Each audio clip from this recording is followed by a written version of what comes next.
The signal came without warning. I was in the middle of a budget review when every screen in the building went white. Not the soft white of a system error. A hard, clean, absolute white, like someone had poured light into every pixel at once. Then the sound came. It was not a sound that belonged to anything I had heard before. It was low and layered, like 3 different tones played at once, each one pressing against the inside of my skull. The translators in the building's main console took 11 seconds to catch up. 11 seconds of that sound. I counted. When the words finally appeared on screen, they were calm. That was the worst part. Not threatening, not dramatic, just calm. The way a landlord is calm when he hands you an eviction notice. Attention, third planetary body, Sol system. You are hereby summoned to appear before the Galactic Council at Station Vareth 9. Classification and registration proceedings will commence in 30 galactic cycles. Attendance is mandatory. Non-compliance will result in quarantine designation. That was it. No greeting. No name for us. Just third planetary body. 8 billion people on this planet, and we were a rock with a number. My name is Yael Dresch. I am 34 years old. I was, until that morning, a junior officer in Earth's Diplomatic Research Division, a department so quiet and so overlooked that most people in the building forgot we existed. We did archival work, treaty analysis, historical pattern matching between old Earth negotiations. It was not glamorous, but I was good at it. I read things carefully. I noticed details that other people skipped over because they were too small or too technical to seem important. That skill was about to become the most important thing about me. Within 6 hours of the signal, the orbital sensors confirmed what the message had implied. 17 vessels had taken up positions around the solar system. Not inside it, around it. They sat at the edge like a fence, evenly spaced, each one roughly the size of a small moon. They were not pointing weapons at us. They did not need to. Their presence was the message. We were inside a circle that someone else had drawn. The emergency session of the World Security Council opened at 3 o'clock in the morning, GMT. I was not supposed to be there. I was there because my director, a careful and brilliant woman named Louise Hartley, had called me 20 minutes before and said, "Yael, get dressed and get in a car. I need someone who reads the fine print." The chamber was full of people who looked like they had not slept in years, even though the crisis was only hours old. Generals and ministers sat around the circular table with their aides standing behind them, all of them speaking over each other in low, urgent voices. Screens on every wall showed the 17 vessels from different angles. Someone had given them a name already. The press outside was calling them the Fence. I stood near the back wall and read the full text of the transmission on my tablet. Not the summary that was being discussed at the table, the full text, every word. It was 47 paragraphs long. Most people in that room had only read the first 2. The rest of it was what I would later describe, in my official report, as the most arrogant piece of bureaucratic writing in the history of communication.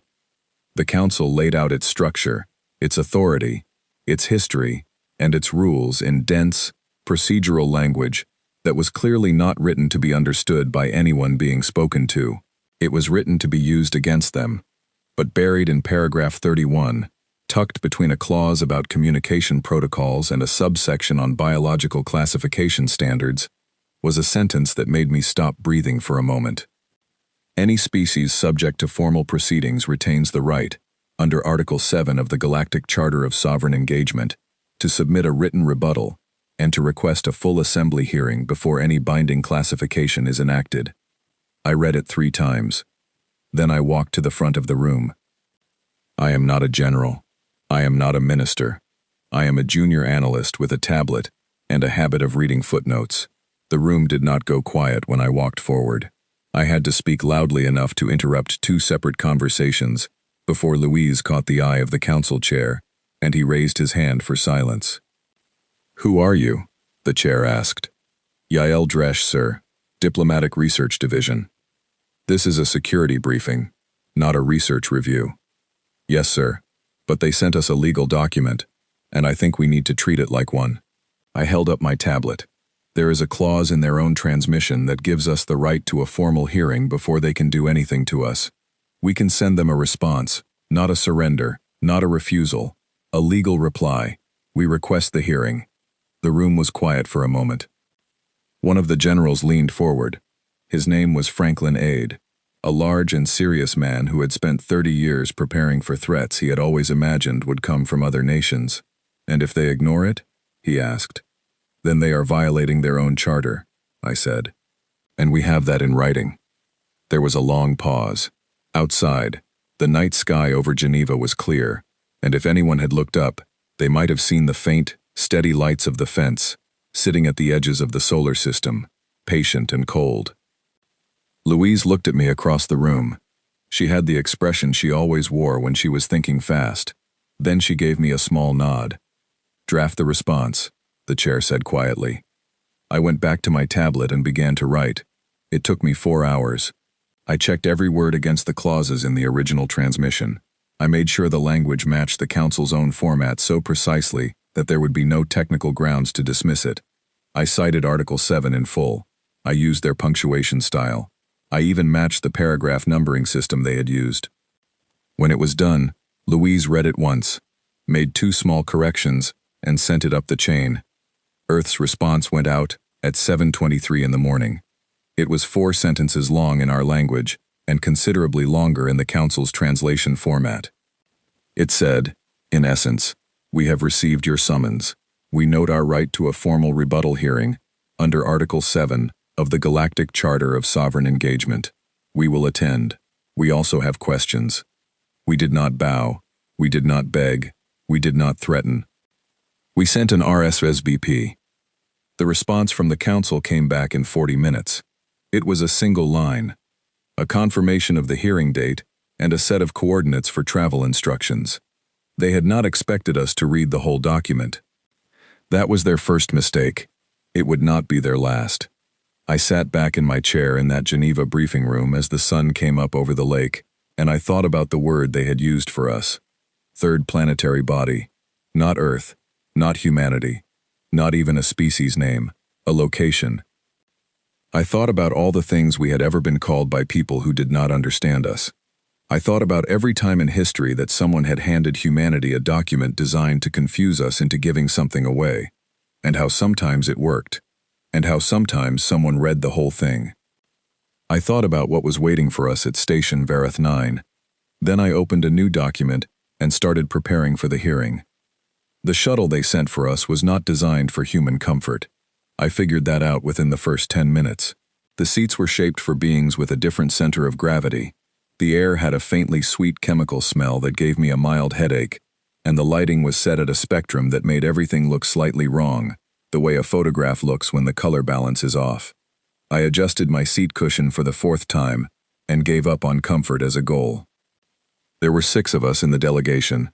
Louise Hartley, my director, who had insisted on coming herself despite 3 separate attempts by the Security Council to send someone with more political rank. "Rank means nothing to a species that doesn't know we exist," she had said, and no one had a good answer for that. Dr. Ren Okoro, our lead historical analyst, a quiet man in his 50s, who had spent his career studying the patterns of how powerful institutions maintained their power. Lieutenant Commander Priya Nair from the Space Corps, who was there as our technical advisor, and who I suspected was also there to quietly assess the structural vulnerabilities of everything we passed. My colleague Owen Marsh, who was the best living expert on nonverbal communication across human cultures, and who had spent the last 3 weeks consuming every piece of data we had on non-human behavioral signals, and myself. The 6th person was a man named Carl Birch. He was from the Council's own translation office, a human who had been recruited 12 years ago through a channel that none of us had known existed until 48 hours before departure. Carl was 41, thin, and very careful with his words. He told us on the first day that the Council had been aware of Earth for longer than their transmission had implied, and that the word they had used for humanity in their internal documents was not pre-rational. It was a word that translated more accurately as ungovernable. He said it without any pride or shame, just as a fact. I found that far more interesting than anything they had called us officially. The journey to Verith 9 took 9 days. We were not given access to the ship's navigational systems or any view of our route. The windows could be covered. And after the first day they were. I spent most of the time in the delegation's shared workspace, reading. Louise had given me access to everything our division had ever archived on interstellar law, theoretical frameworks for multi-species governance, and historical case studies of contact scenarios that Earth's academics had written over the past century, mostly as fiction, some as serious academic work. I read it all. On the fourth day, Carl sat down across from me and watched me read for a while. "You're looking for something specific," he said. "I'm looking for patterns," I said. "What kind?" "The kind that show how an institution maintains control when the controlled party doesn't know the rules." He was quiet for a moment. "There's a species in the council," he said. "The Kreth. They've been registered for over 400 years. They sit in the chamber. They vote. But there's a weight system. Their votes count for 0.3 of a full vote. Because of their classification tier, they've never been reclassified." I looked up from my tablet. "Why not?" "Because reclassification requires a petition to the council, reviewed by a committee of the council, approved by a quorum of the council." He paused. "You see the structure?" I saw it very clearly. On the sixth day, Priya pulled me aside in the narrow corridor outside the workspace. She had that particular stillness she got when she was being very precise about something. "The vessels that are keeping station around our solar system," she said quietly, "they're not military." "What do you mean?" "Their configuration, the spacing, the sensor arrays. They're not warships. They're signal stations. They're broadcasting something into our solar system." "What are they broadcasting?" "Carl says it's a registration frequency. It marks a region of space as under council jurisdiction." She paused. "We've been inside their broadcast range for about 60 years. I thought about that for a long moment. 60 years. I thought about all the signals we had been sending out into space for 60 years. All the television broadcasts and radio waves and satellite communications. And I thought about how all of that had been traveling through a region of space that something had already quietly claimed. "Do they need our consent to broadcast that signal?" I asked. I asked Carl. He said it's in the procedural code. Uninhabited regions can be claimed by broadcast alone. Inhabited regions require a formal registration agreement. And we never signed a registration agreement. We didn't know there was one to sign. I went back to my workspace and read for another 3 hours. Then I found it. It was in the Galactic Charter, Section 44, Subparagraph 9. A region of space could only be designated under council jurisdiction if its primary inhabited body had either signed a registration agreement or had been formally classified through an uncontested proceedings hearing. Uncontested. If we contested it, the proceedings were not complete. If the proceedings were not complete, the designation was not valid. If the designation was not valid, 60 years of broadcast signals had no legal standing. I wrote it all down very carefully. Then I went to find Louise. She read my notes twice. Then she sat very still for a moment, the way she did when something important was settling into place in her mind. "They brought us here," she said slowly, "to complete the proceedings." "Yes," I said. "And if we refuse to be classified, the proceedings stay open." "Yes. And if the proceedings stay open, the designation is invalid. By their own charter." "Yes." Louise looked at me across the small table in the dim workspace of an alien ship, 9 days from Earth, surrounded by stars we could not see. "Yael," she said, "we need to be very careful, and we need to be very precise, because if we are right, this is not just about us." She meant the other species. The ones who had been classified before they understood what they were agreeing to. The ones who had been inside the system for centuries. The ones who had been given 0.3 votes and told to be grateful. I thought of something Carl had said on the first day, so casually that I had almost missed it. He had said, "The council doesn't worry much about the species it's already registered. It's the unregistered ones that cause complications." I was beginning to understand why. Vareth 9 came into view on the 9th day. They uncovered the windows for the approach, and for a long moment all 6 of us just looked. It was enormous.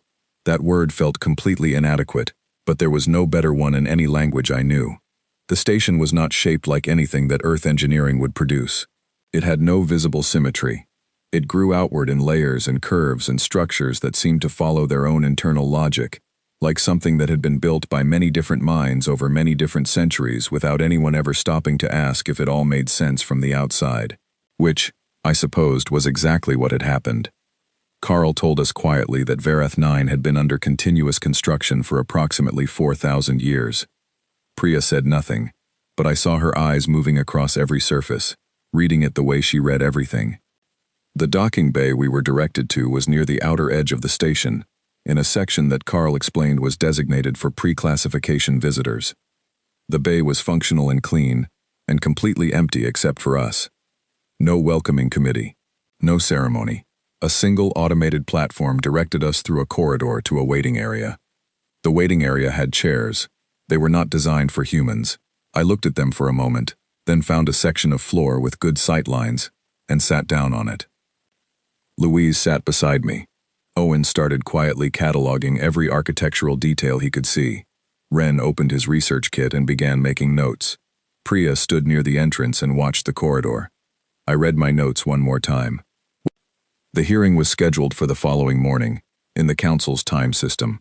Carl explained that the chamber held delegates from over 900 registered species, that each species had an assigned position in the chamber, determined by their classification tier, that Earth would be positioned in the observation section, a gallery above and behind the main floor, without a formal delegate seat, because we had not yet been classified. Where do the Kreth sit? I asked. Carl pointed to a location on the chamber schematic on his tablet. It was near the back of the main floor, not the observation gallery, but far from the central floor where the senior council members sat. And the council's senior members, I said. How many species are represented there? 7, Carl said. Out of 900. Yes. I looked at the schematic for a long moment. 900 species in one chamber. 7 of them making the decisions. The others watching. Voting with their 0.3 votes and their classification tier weights. And their 400 years of registration. Carl, I said, when was the last time a species contested its classification? He thought about it. Officially? Never. There have been withdrawals from proceedings. 2 species that simply refused to appear. Both were quarantined. But no formal contest. No one used Article 7. Not that I know of. I nodded slowly. The waiting area was quiet, far above us, through walls of material I could not name. 900 species went about the business of a galaxy they believed they understood completely. I thought about what it meant to walk into a room where everyone assumed they already knew how the conversation would end. Then I thought about 31 years of reading footnotes. I closed my tablet, set it on my knee, and decided to get some rest. Tomorrow, I was going to ask the Galactic Council a question that no one had ever asked them before. I was going to ask them to show their work. The data chip arrived before the hearing began. I was standing in the corridor outside the main chamber, reviewing my notes one final time, when a small figure stepped close beside me. The Kreth delegate was about 4 feet tall, with gray-green skin and large amber eyes that moved independently, the way a lizard's eyes do. He wore the standard delegate badge of the council, a flat silver disc with colored indicators I could not read. He did not look at me. He moved past me as if he were simply walking by. Something pressed against the back of my hand. When I looked down, I was holding a small, flat chip, no larger than my thumbnail, made of a dark material that was warm to the touch. I closed my fingers around it. I did not look for him in the corridor. I kept my eyes on my notes. But I thought about what Carl had told me on the ship. 400 years of 0.3 votes. I thought about what it means to wait that long for someone to read the whole document. The chamber was exactly as large as I had imagined, and nothing like I had pictured. The scale was the first thing. It was not designed for any single species. It was designed to hold all of them at once, which meant that some sections had high ceilings and some had low ones. Some had bright lighting and some were kept dim. Some sections had standing platforms and some had seating arrangements that made no sense to human eyes. 900 delegations, each in a space calibrated to their biology, all arranged in a vast ring around a central floor where the council's senior members sat. The central floor was elevated slightly. 7 seats, 7 species. all of them older than most Earth civilizations.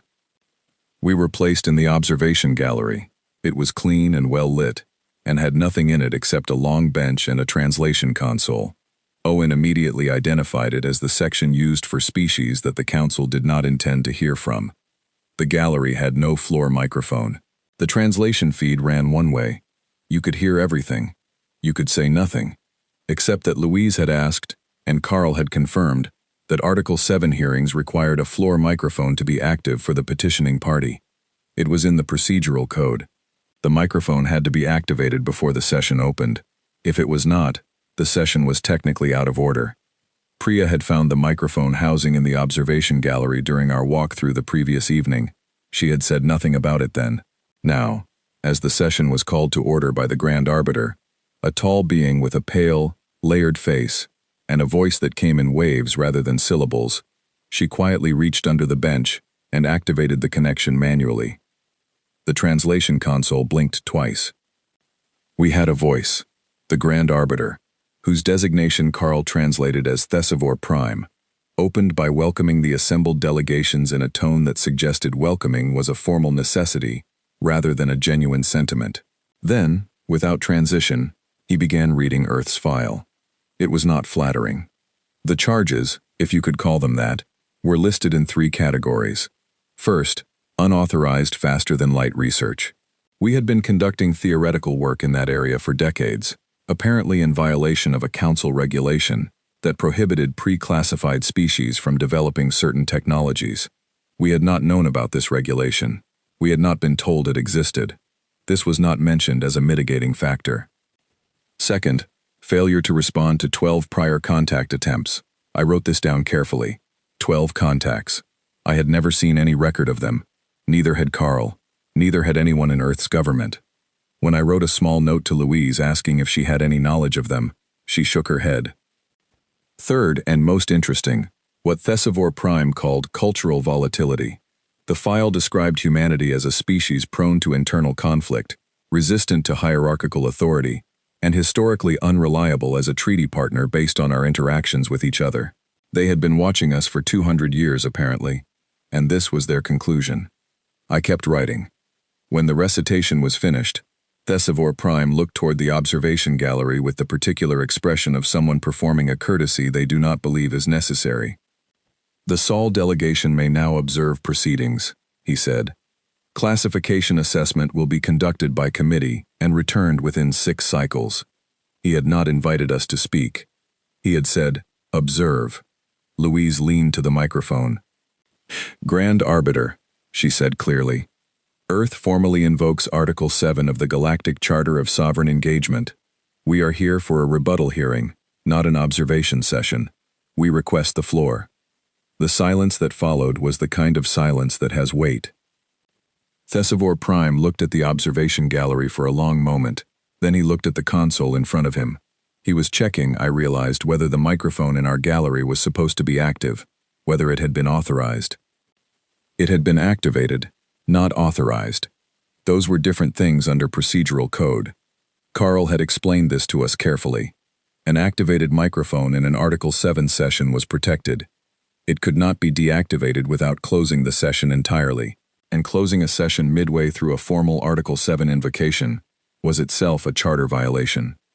Carl watched all of this from his seat beside me, with the expression of a man who had known for 9 days that this moment was coming, and had spent that time deciding which side of it he wanted to be on. Article 7 invocation is noted, Thesivore Prime said at last. His voice had not changed. That impressed me, in a way. The Sol delegation will be allotted standard rebuttal time. Thank you, Louise said. We will need somewhat more than standard time. We have a number of specific legal questions. She handed the floor to me. I stood up at the gallery railing and looked out at 900 delegations in the largest room I had ever stood in, and I felt something settle in my chest. Not calm exactly. Something more useful than calm. Clarity. Grand Arbiter, I said. Members of the Council, fellow delegates. I paused on that last word intentionally, making the inclusion deliberate. My name is Yael Dresch. I am a diplomatic research officer for the government of Earth. Under Article 7, I would like to begin our formal rebuttal by asking the Council to provide the complete public record of every species classification proceeding conducted in the last 500 years. A sound moved through the chamber. Not a word. Just a sound. The way air moves through a large space when many different beings shift at once. Thesivor Prime was very still. That record, he said carefully, is an administrative archive. It is not standard hearing material. Article 7, Subclause 4, I said, reading from my tablet, states that any petitioning species may request documentation relevant to understanding the proceedings they are subject to. Classification records of other species are directly relevant to understanding the standards by which Earth would be classified. We are entitled to review them. Another silence, this one longer. I had been thinking about what it feels like to be in a room full of people who have already decided what you are. I had been thinking about it for 9 days on a ship with covered windows. I thought about it now, standing in a gallery above 900 delegates, looking down at 7 seats in the center of the room. And I thought that the most important thing you can do in a room like that is ask a question that the room cannot answer, without showing you something it would rather keep hidden. Thesivor Prime conferred with the 6 beings beside him for approximately 2 minutes. The chamber was very quiet during those 2 minutes. I did not sit down. The request is noted, he said at last. Archive access will be granted to the Sol delegation for relevant documentation. Thank you, I said. We also have some questions about the 12 prior contact attempts that were mentioned in our file. We would like dates, transmission records, and confirmation of delivery for each one. I looked at my tablet. When you are ready.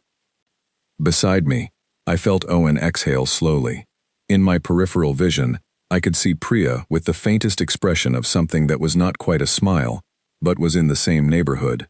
The hearing had been scheduled for 4 hours. We were going to need more than that.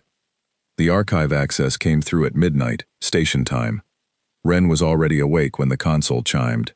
He had not been asleep.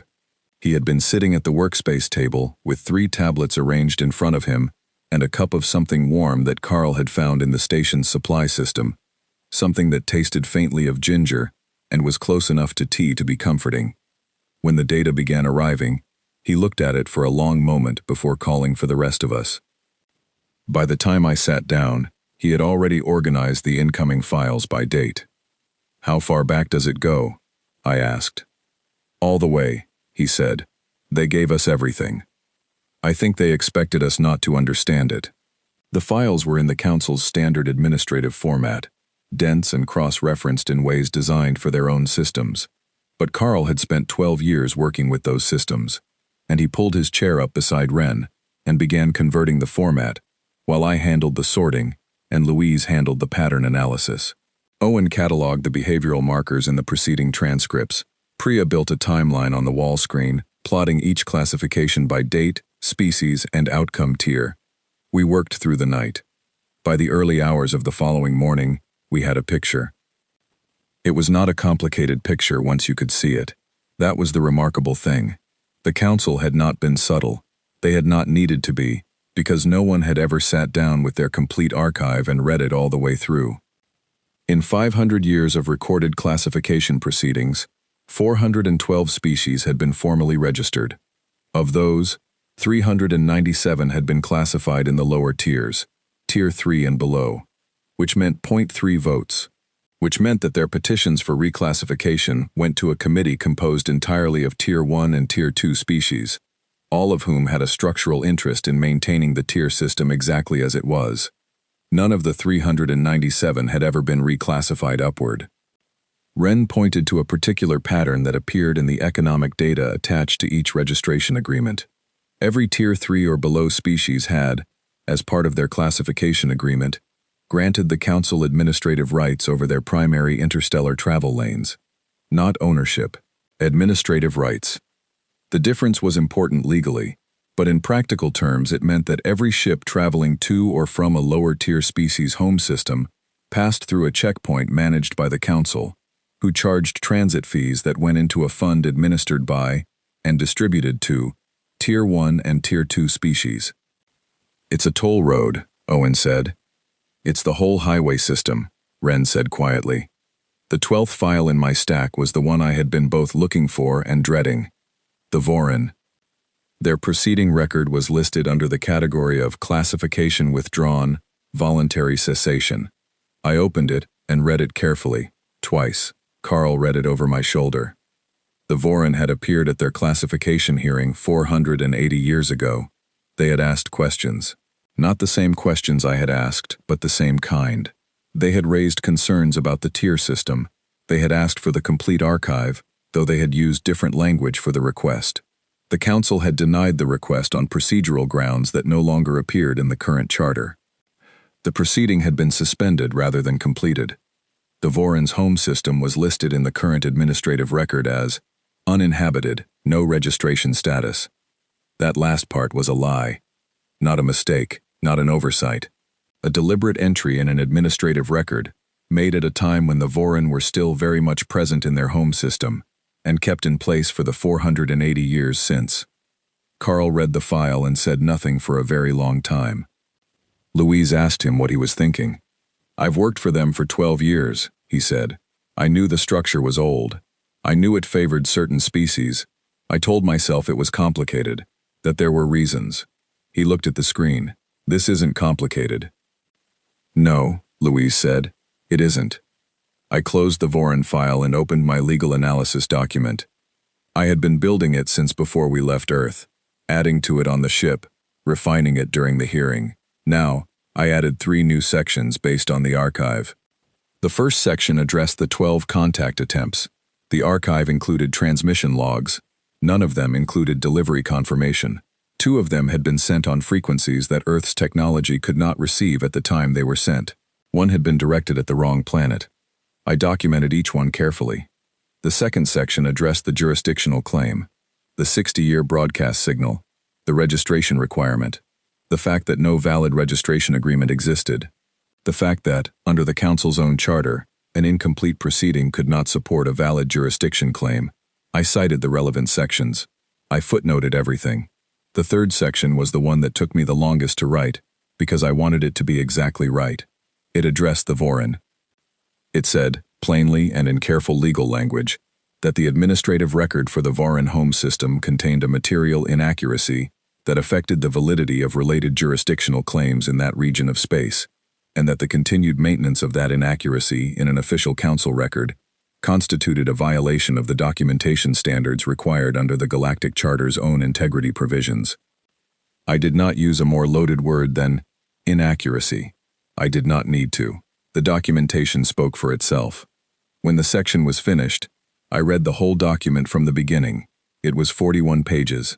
I read every page. Then, I sent it to Louise. She read it in 20 minutes. She made 4 small edits, all of them improvements. Then she looked at me across the table in the dim workspace of our temporary quarters on Varath 9, with the station's recycled air humming around us, and 900 species sleeping in their own sections of this enormous structure, and she said something I have thought about many times since. "Yael," she said, "when we go back into that chamber, we are not just speaking for Earth." I knew that. I had known it since the data chip had pressed against my hand in the corridor. I had known it since Carl had told us about the 0.3 votes. I had known it since I read the word uncontested in the charter, and understood what it would mean to contest it. "I know," I said. "Are you ready?" I thought about what it means to be ready for something that cannot be undone. Once we stood up and said these things in the full assembly, with the microphone active and the translation feeds running to 900 delegation consoles, it could not be unsaid. It would be in the record. The Council's own record, which they had just granted us access to, which meant our access and our findings were already part of the proceeding archive. You cannot put something back in the dark once it has been read aloud in a room full of people who finally understand what they have been looking at. "Yes," I said. Louise nodded. She turned off the light above the workspace. Outside our window, the station lights of Varath 9 burned in patterns I was slowly learning to read. I did not sleep that night either.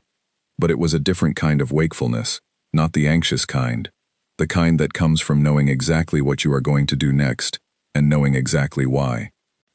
The full assembly session opened at the first hour of the station day, which the Council's system called the commencement bell, a sound broadcast through every corridor and section of Varath 9 that was apparently traditional, and deeply important, and to my ears, sounded like a very large building clearing its throat. I was already in my seat. I had been there for 40 minutes.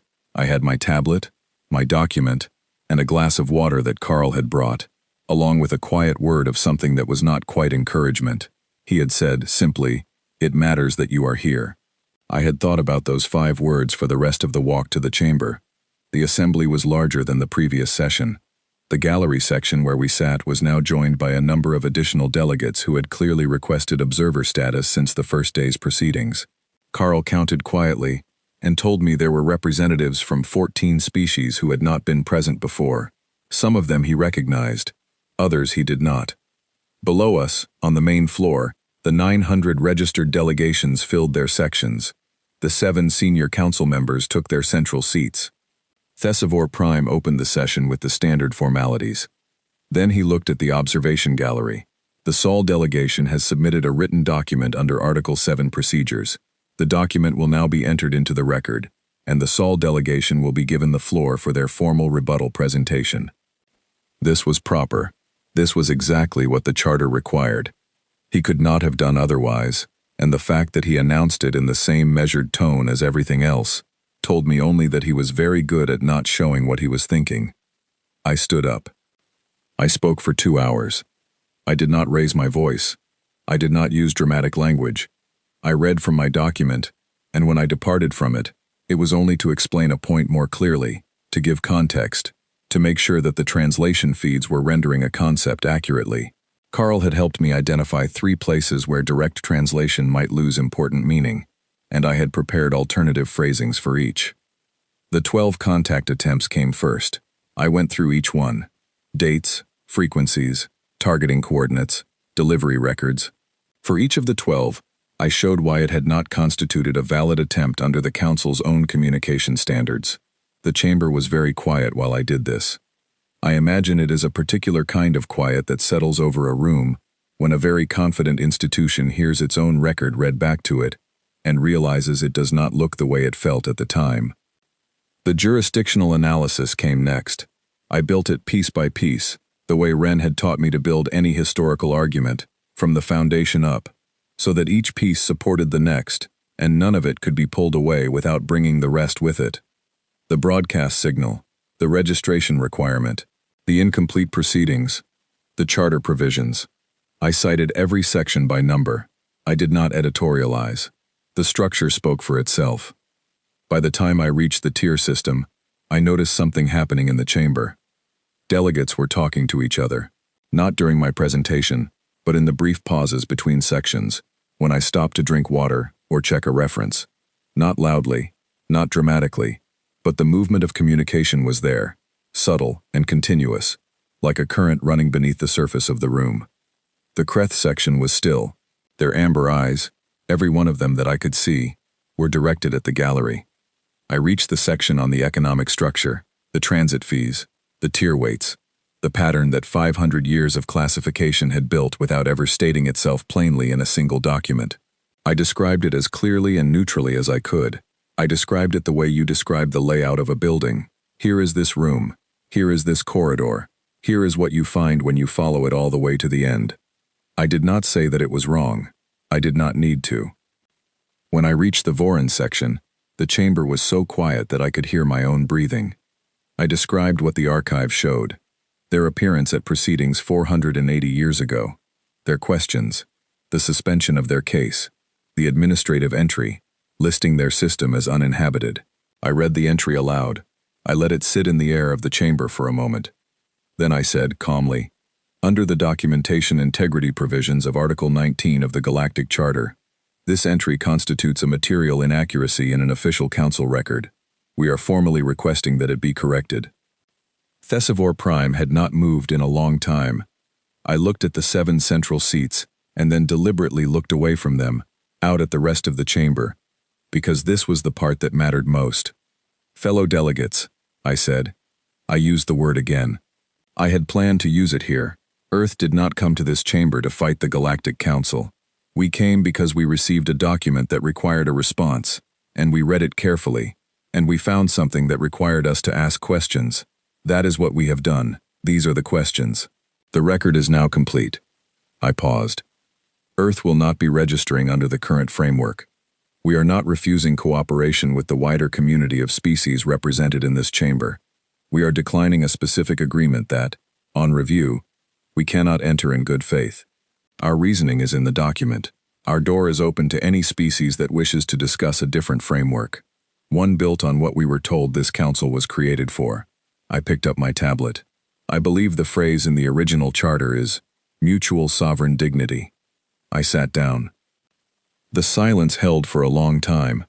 Then something happened that Carl later told me was extremely unusual in the history of council proceedings. A delegate stood up.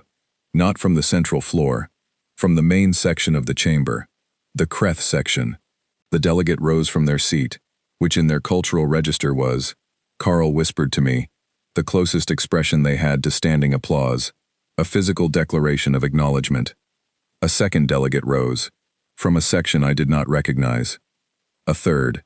Thesivor Prime said something.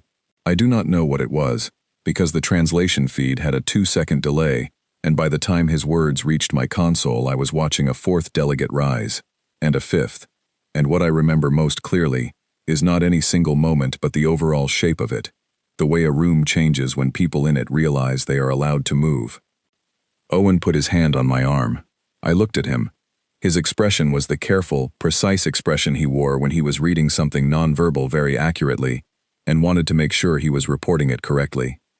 That's not agreement, he said quietly. It's recognition.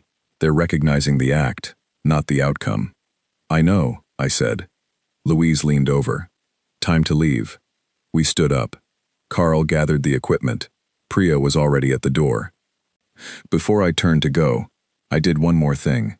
I reached to the translation console and left the communication channel open, wide open, broadcasting Earth's contact frequency on the Council's own network, which meant it was accessible to every delegation in the room. Then I walked out. The corridor outside was long and quiet, and my footsteps echoed in a way that made the space feel larger than it was.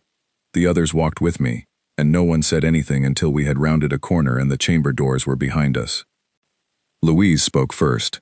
Well, she said. Well, Priya agreed. Ren was already making notes. Carl walked beside me for a moment and then said quietly, so that only I could hear, there is something I should tell you. About the Voran system. I looked at him. Their file says uninhabited, but the file was entered 480 years ago, and no one has sent a survey mission since, because the file says uninhabited. He paused. Someone should probably check.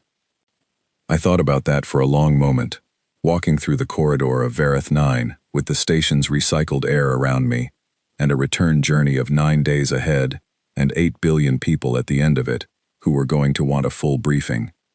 Someone will, I said. 6 months later, I was sitting at my desk in the Diplomatic Research Division in Geneva when the first message arrived from the Kreth. It was formal and careful, and written in a style that suggested someone had drafted it several times. It said that the Kreth sovereignty was interested in discussing the framework that Earth had referenced in the assembly chamber. The phrase, mutual sovereign dignity. They wanted to know what we meant by it. I started writing a reply. By the time I finished the first draft, 4 more messages had arrived. 3 from species I did not recognize, whose names I had to look up in the archive. 1 from a species whose file I did find, because they were listed in the Council's records under a different name, the name the Council had given them rather than the one they called themselves. They had been registered for 230 years. They had 0.3 votes. The sanction motion against Earth came on the 11th day after the hearing. The Council filed it formally, citing our refusal to complete classification proceedings and our disruption of standard session order. It required a quorum vote of all registered delegations. The vote was taken. We watched the results come in through Carl's connections. It failed. Not by a large margin, but it failed. Enough delegations abstained that the quorum was not reached. The motion lapsed under procedural rules, automatically, without further action required. Carl called to tell us. His voice was quiet, and he chose his words carefully, the way he always did, but I could hear something underneath them that had not been there before. What will you do now? He asked. Keep reading, I said. He laughed. It was a short, surprised sound, as if he had not expected to find laughter close to hand just at that moment. Louise knocked on my office doorframe in the afternoon. She had a tablet in one hand and a cup of coffee in the other, and the expression she wore when things were moving faster than even she had planned for. "Survey team wants to go to the Voron system," she said. "They need authorization." "Give it to them," I said. She nodded. "There's something else." She set the tablet on my desk. On the screen was a message. The translation stamp at the top showed it had come through one of the deep space relay systems that Earth had been quietly building for the past 3 years. The message was short. It had taken 3 weeks to arrive. It said, "We knew you'd come." I read it twice. Then I looked out my window at the Geneva sky, which was a pale winter blue, clean and cold and very clear. Somewhere above it, far beyond where the eye could reach, signals were moving. Some of them were new. Some of them had been traveling for 480 years. I thought about what it means to wait. To keep a small colony alive on a moon, without technology, without contact, because something happened 4 centuries ago that told you the people who should know the truth would not come looking unless someone made them look, and to wait anyway. To keep the light on in the darkness and believe that eventually, someone would read the whole document. Priya came by in the evening with a data summary of all the incoming contact signals. She had organized them by species, by region, and by what she called intent classification, her own system for reading the subtext of diplomatic language. Most of them she categorized as cautious interest. 3 she marked as something more urgent, species currently under active registration enforcement who were asking, very carefully, whether there was a legal mechanism they could use. There was. I had already found it. It was in Article 7. They just needed someone to explain that they were allowed to use it. Owen stopped by last. He had been doing what he always did, reading the nonverbal record of everything, going back over the archive transcripts, watching the chamber footage from every angle available, cataloging the behavioral signals of hundreds of species in the moment after I sat down.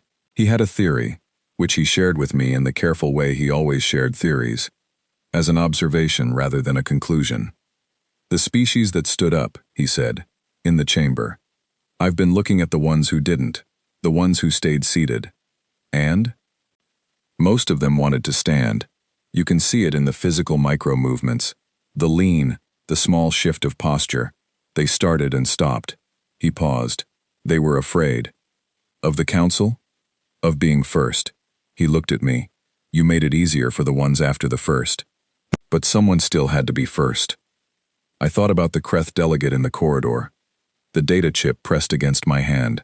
400 years of waiting for someone to read the whole document. They've been practicing being first for a long time, I said. Owen nodded. Yes, I think that's right. After he left, I sat alone in my office for a while. The division was quiet. The building was quiet. Outside, Geneva went about its evening in the ordinary way that cities do. Lights coming on in windows, people moving through streets, the small continuous business of being alive. I thought about what the council had called our greatest flaw: emotional volatility, stubbornness, resistance to hierarchical authority, the tendency to keep asking questions even when the room had clearly decided the conversation was over, the tendency to read past the summary and into the footnotes, the tendency to notice the one delegate out of 900 who pressed a chip into your hand and understand what it meant. They had meant it as a list of problems. I decided to keep all of it. I opened a new document on my screen and began writing. Not a legal filing, not a briefing. The beginning of something else. A framework, built from scratch, in plain language, with no tier system and no weighted votes and no administrative rights over anyone's travel lanes. A framework that started from the phrase the original council charter had used, and then spent 500 years walking away from. Mutual sovereign dignity. It was a good phrase. It deserved a better document.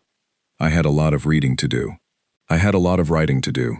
I had messages to answer and survey teams to authorize, and species to speak with who had been waiting, some of them for a very long time, for a conversation that someone had kept postponing. Outside, the stars were coming out over Geneva, the same stars that had looked down on this planet for all of human history. through all the times we had been small and frightened and wrong, and all the times we had been stubborn enough to keep reading until we found the part that mattered. I turned back to the screen. There was work to do.